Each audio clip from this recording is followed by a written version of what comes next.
evening. I'm Rick Tate, and like these two other gentlemen, I'm running for the South Carolina House, District 5.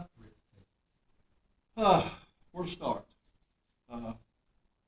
Harley at 23 and Neil at 31, 32. I'll be 59 when I took office if I'm elected. I got more miles in reverse than these boys got in phone. Experience is something to be proud of. I've earned where I'm at, worked hard all my life.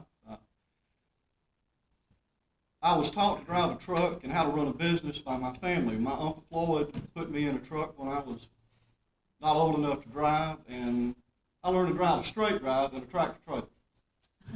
And over the years, I've been a supervisor. I've owned trucks. I've drove trucks. Talking about going to supper now. Normally, right now at 7:30, I'd be hitting the clock, getting ready to go haul a set of seats for BMW. But I also have another love.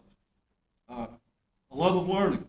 I didn't go to college. I went to Greenville Tech and took the paramedic course, or EMT course, and first aid courses, because I had run up on wrecks out on the road, and it's an awful feeling to stand helplessly by and watch somebody hurt and you don't know what to do for them.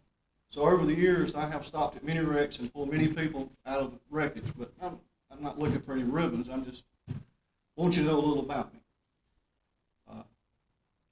But my other love is government and politics and wanting to know how things work. I was the kid that took the toys apart and to see what made them work. I always want to know why, how.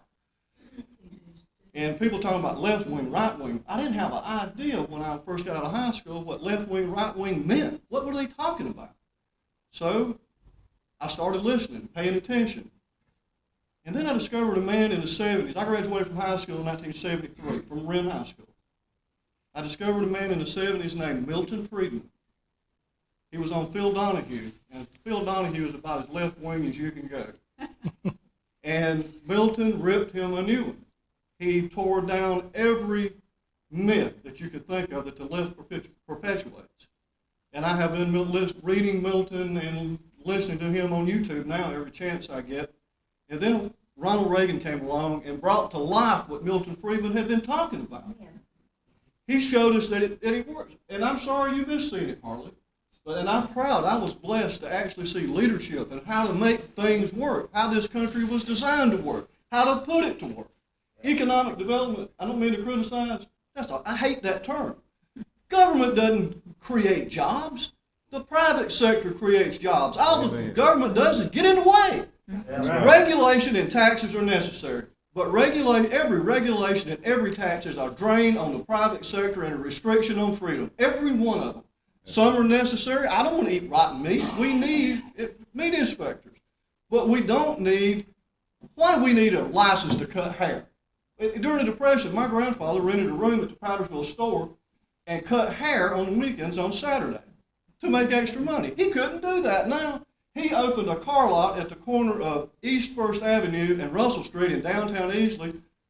What was it, Mama? Like 1943, something like that?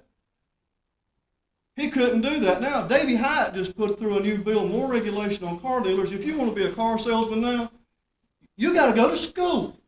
You know, why? Are we afraid of a bad haircut? It's crony capitalism. This other barbers got together and decided we want to keep out other barbers. We want to make it as much of a monopoly as we can. So you got to get a license and go to school so you can do it. It's protectionism. We need a free market. Free market competition is what we need more of. And what we need less of is government and taxes. We're supposed to be limited government. And I'll try to finish up with this. I didn't mean to get on soapbox. Hear, hear.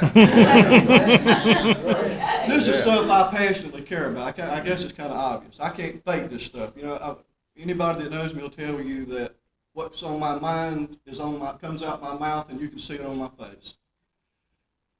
And I'm in this because I'm tired of rhinos.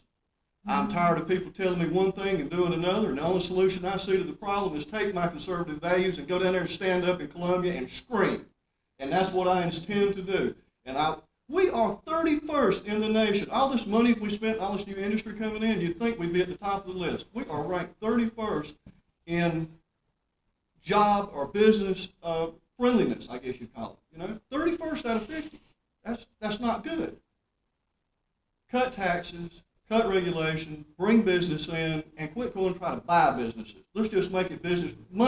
Capital is fluid and mobile. Money goes where it's welcome and stays where it's well treated. Let's make it welcome and well treated in South Carolina for all business, the ones that are here and the ones that want to come here.